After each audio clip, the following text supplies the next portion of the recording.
dire que l'écologie et l'économie s'associent bien. En fait, un panneau qui valait 1000 € il n'y a pas très longtemps en vaut aujourd'hui une centaine. Et c'est le même panneau à quelque chose près, il n'y a pas grand-chose qui a changé. Même si la situation du photovoltaïque a évolué, il n'a pas toujours bonne réputation auprès du grand public. Jusqu'en 2011, les aides accordées au développement du photovoltaïque intégré dans les toits avaient transformé le secteur en bulle spéculative. Des sociétés s'étaient montées pour vendre des panneaux solaires comme un produit financier de rapport et ont disparu en laissant des toitures qui fuient. Quand on monte sur un toit, quasi systématiquement on casse une tuile. Et voilà, et après les conséquences, on les voit arriver quelques mois après. Donc, fort de ce constat, dont on a aussi été un peu acteur, on a essayé de raisonner sur une ombrière. Cette ombrière, on l'a faite sans aucune fondation, ça veut dire que la structure est lestée, moyennant quoi on peut déplacer si l'on veut, on n'a pas la contrainte d'abîmer son parking et ainsi de suite. Et donc, de ce point de départ, on a essayé d'améliorer la performance de production. Après, on a essayé de se dire comment peut-on faire pour orienter les panneaux en permanence par rapport à la course du soleil. Et on s'est dit un beau jour, plutôt que d'avoir un tracker tel que ceux que l'on voit sur les sites internet, qui font 3-4 mètres de haut, on s'est efforcé de réfléchir à un produit qui se voulait plus discret, plus élégant, pérenne, ça veut dire qu'on a utilisé des matériaux, de l'alu, de l'inox, qui soient absolument inoxydables, et qui soient discrets.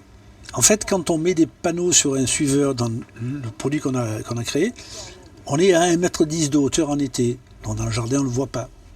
Sur un tracker 2 axes, qui suit le soleil et qui l'oriente en permanence, on va gagner plus de 60% de production par rapport à des panneaux fixes sur un toit.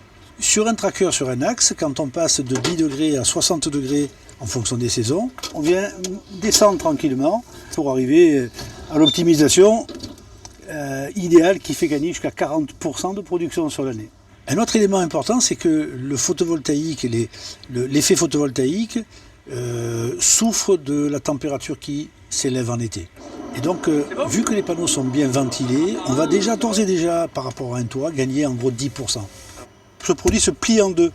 Le fait de le plier en deux présente un avantage pour les zones cycloniques, les zones enneigées, permet de se positionner est-ouest, ce qui correspond étrangement à la bonne orientation au moment où l'on consomme le matin et le soir. Et pour alléger un peu notre système, on a remplacé cette manivelle par une pédale. Et la structure est lestée, elle est par peint, tout simplement. Et ça permet de lester suivant, encore une fois, les eurocodes, pour ne pas voir notre système se retrouver chez le voisin, ce qui c'est plutôt moyen, voilà. C'est grâce au partenariat avec d'autres entreprises régionales, et notamment avec Métal Laser à Rousset, que Popsun envisage de développer l'activité dans la région.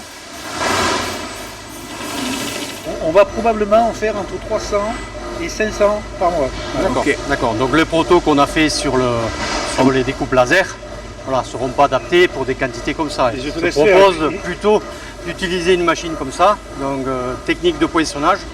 Tout ce qu'on installe chez nous, c'est fait en France.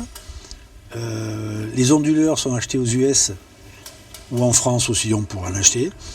Tout est fait dans notre région. Tout le matériel est recyclable de fait. Les panneaux vont durer 35-40 ans.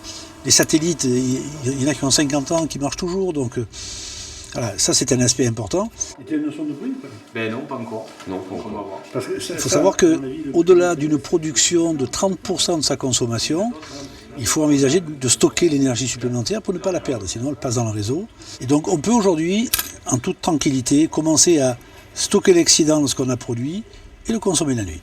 On peut tendre avec l'autoconsommation actuelle et les produits dont on dispose à une quasi-autonomie. Et donc l'idée c'est de faire que cette partie-là donc, que l'on autoproduit sur 3 kg, donc à peu près 6000 kWh, cette valeur-là le parle à tout le monde, on va pouvoir l'amortir en 6 ans, 7 ans. Hors fiscalité, ça veut dire que les revenus qui découlent du photovoltaïque autoconsommé sont des revenus nets. Et puis, le côté agréable, c'est de cultiver son énergie. Il y a une dame à qui on en a vendu qui m'a dit « J'aurais autant de plaisir à aller chercher mes tomates dans mon jardin que de voir mon énergie se produire dans mon jardin. » C'est tellement mieux ce truc. Un détail, des coordonnées, un commentaire ? Rendez-vous sur le site de Prioritaire. Putain, ils font des beaux reportages, c'est joli ce que tu vois après. Exactement. Allez.